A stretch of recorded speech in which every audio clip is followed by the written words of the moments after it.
Assalamualaikum warahmatullahi wabarakatuh. Alhamdulillahirrabbilalamin. Assalatu wassalamu ala ashrafil anbiya'i wal mursalin wa ala alihi wa ashabihi ajma'in. Awalan, hayya nashkuru ilallahi azza wa jalla alladhi qad a'tana ni'matan katsiratan wa hidayatan. Wa thaniyan, salatan wa salaman ala nabiyyina Muhammad sallallahu alaihi wasallam alladhi qad hamalana minaz zulumati ilan nur. Rabbi shrah li sadri wa yassir li amri wahlul 'uqdatam min lisani yafqahu qawli. Hai teman-teman semua, perkenalkan nama saya Intan Parmato dengan NIM 2514010070. Baiklah, saya merupakan mahasiswi dengan prodi Pendidikan Agama Islam Fakultas Tarbiyah dan Keguruan Universitas Islam Negeri Imam Bonjol Padang. Nah, saat ini saya membuat video ini yaitunya untuk memenuhi tugas akhir perkuliahan saya pada mata kuliah Hukum Islam dengan dosen pengampu yaitunya Ibu Nur Asyah Ahmad, SHI MA. Nah, baiklah, di sini saya akan membahas 3 hal. Yang pertama yaitunya mengenai kenapa sih pentingnya pembelajaran hukum Islam itu bagi kita sebagai mahasiswa PAI. Yang kedua yaitunya apa saja ruang lingkup pembelajaran hukum Islam ini. Dan yang ketiga yaitunya apa sih pembelajaran yang menarik dalam pembelajaran hukum Islam ini. Nah, yang pertama, sebelum kita masuk ke pembahasan yang pertama, kita harus mengetahui dulu apa sih itu hukum Islam. Nah, hukum Islam adalah secara bahasa ia bukan berasal dari kata bahasa Arab, namun dia berasal dari literatur Barat, yang mana arti hukum yaitunya sebuah aturan atau mengadili. Nah, sedangkan Islam adalah agama yang diturunkan oleh Allah kepada Nabi Muhammad sebagai pedoman bagi kita umat muslim. Nah, jadi hukum Islam adalah suatu aturan yang berlandaskan dengan Al-Quran dan Sunnah yang mengikat seorang mukallaf. Jadi, kenapa sih pembelajaran hukum Islam ini penting? Nah, pembelajaran hukum Islam ini penting bagi kita umat muslim yaitunya untuk yang pertama menjadi pedoman bagi kita umat muslim. Nah, hukum Islam ini mengajarkan kita kenapa suatu hal itu disebutkan haram, kenapa dia bisa jadi halal haram, kenapa dia diperbolehkan untuk dilakukan, kenapa tidak boleh, dan bagaimana kita beretika dalam masyarakat. Yang kedua yaitunya untuk menjaga kesahihan dari ibadah kita. Nah, ibadah itu tentu saja memiliki aturan seperti puasa, zakat, sholat, dan lainnya itu memiliki aturan. Nah, jadi hukum Islam ini memberikan aturan kepada kita, memberikan pemahaman kepada kita untuk bagaimana cara kita melaksanakan ibadah tersebut dengan baik agar tidak terjadi kekeliruan sehingga ibadah kita tidak diterima oleh Allah. Nah, selanjutnya yang ketiga yaitunya mengatur hubungan sosial kita secara adil.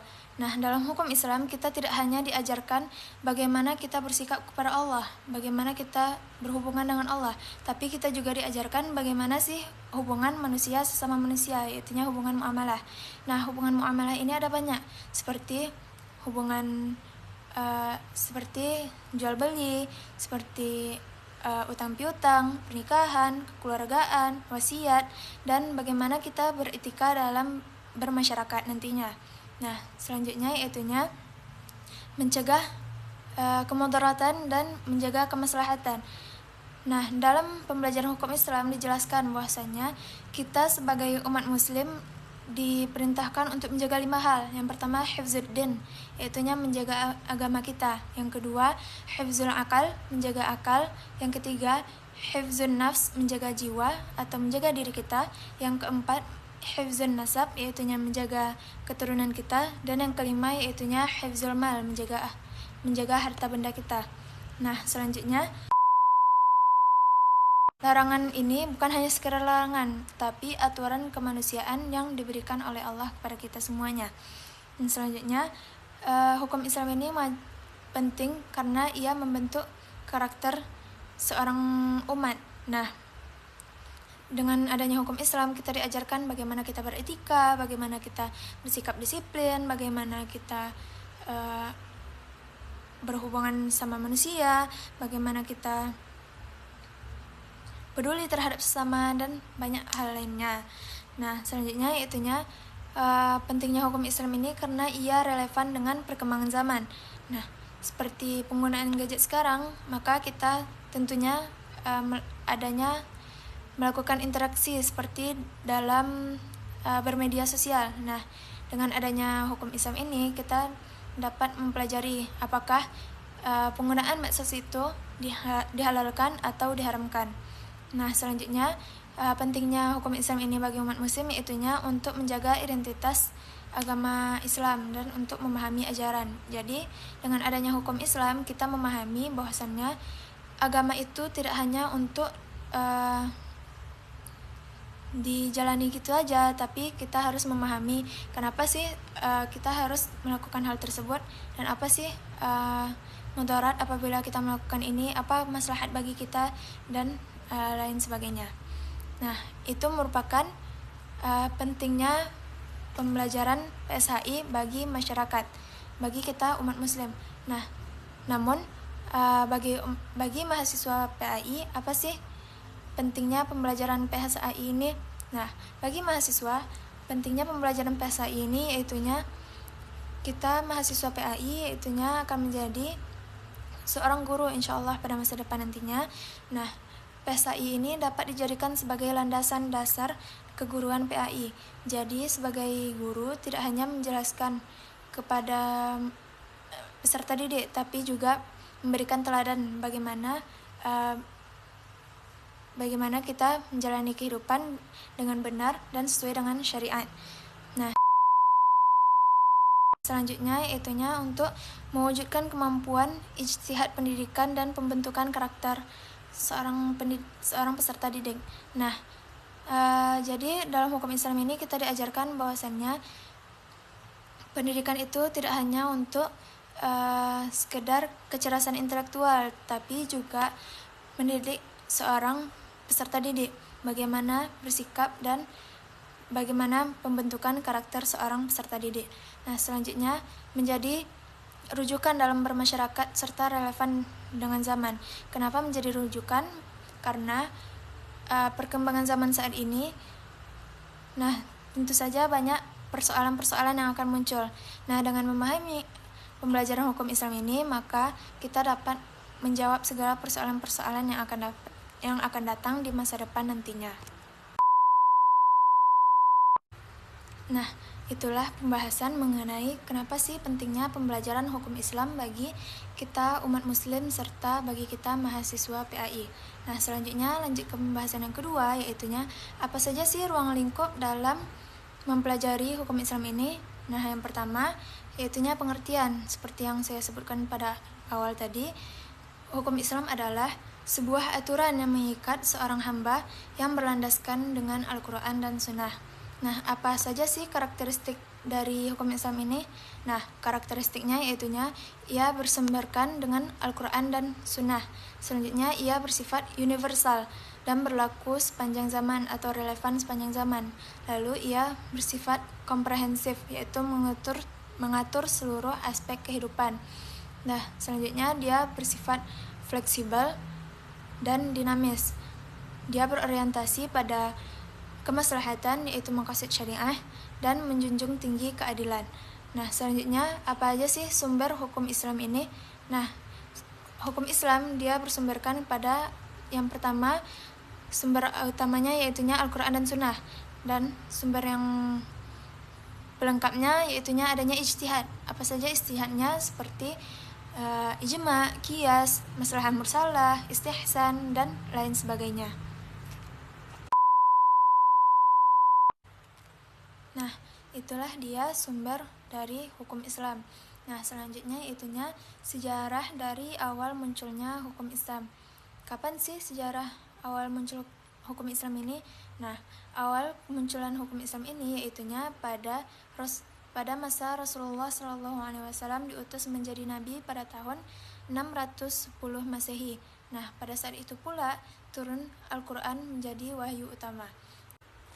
Nah, apa sih alasan hukum Islam itu ada? Jadi, alasan hukum Islam itu ada yaitunya untuk menjadi pedoman bagi kita umat muslim untuk beribadah, bermuamalah, dan bermasyarakat sesuai dengan kehendak Allah Subhanahu wa Ta'ala. Nah, sekian ruang pembahasan mengenai ruang lingkup hukum Islam. Selanjutnya kita lanjut ke pembahasan yang ketiga, yaitunya apa sih materi yang menarik pada pembelajaran PSHI ini menurut saya. Nah, jadi menurut saya materi yang menarik dalam pembelajaran hukum Islam itu yaitunya pembahasan pada materi maqasid syariah. Nah, mengapa ia menarik? Karena pada pembahasan ini kita akan mengungkap roh dan tujuan di balik suatu hukum. Nah, di sini kita diajari kenapa sih sebuah hukum itu ada, kenapa sih suatu hukum ini ditetapkan seperti ini. Nah, jadi di sini kita tidak hanya diajarkan untuk menghafal suatu hukum, tetapi kita diajarkan untuk memahami alasan filosofis dan tujuan dari syariat. Seperti contoh zakat. Zakat itu bukan hanya sekedar kewajiban bagi kita umat muslim, namun di balik itu ada tujuan, yaitunya membersihkan harta kita dan mengatasi segala kemiskinan yang ada. Nah, selanjutnya contoh yang lainnya seperti adanya larangan riba. Nah, larangan riba ini bukan hanya sekedar haram, dia memiliki tujuan di balik itu, yaitunya menjaga keadilan ekonomi bagi kita umat muslim dan menghindari penindasan yang ada. Nah, dengan mempelajari hukum Islam ini, kita akan merasa hukum Islam ini lebih hidup, lebih logis, dan bermakna, dan bukan hanya sekedar ini boleh dilakukan, ini tidak boleh, ini halal, ini haram, tapi kita memahami apa maksud di balik segala aturan itu ada. Nah, selanjutnya maqasid syariah itu dia relevan dan menjawab segala masalah kontemporer. Nah, maqasid syariah ini memungkinkan hukum Islam untuk menjawab segala persoalan zaman modern yang tidak ada pada masa Nabi, seperti etika bermedia sosial, konservasi lingkungan, gender, pelindungan anak, teknologi kecerdasan manusia seperti AI, vintage syariah, dan lain sebagainya. Dengan maqasid syariah ini, kita dapat mencari nilai inti syariat, lalu menetapkannya pada kasus-kasus baru. Seperti contoh yaitunya maraknya bullying yang terjadi pada lingkungan kita saat ini. Nah, pada masa Rasulullah SAW belum ada pembahasan mengenai bullying. Nah, pada maqasid syariah ini dijelaskan bahwasannya kita menjaga 5 hal yang di awal tadi. Nah, salah satunya yaitunya menjaga jiwa dan kehormatan, yaitunya hifzun nafs. Nah, oleh karena itu cyberbullying dapat dimasukkan ke dalam maqasid syariah yang tadi, yaitunya hifzun nafs. Maka dari itu pembahasan hukum Islam ini akan menjadi fleksibel, adaptif, dan kekinian. Selanjutnya hukum Islam ini, materi maqasid syariah ini mengajarkan kita bagaimana cara berpikir kritis, analitis, dan sistematis.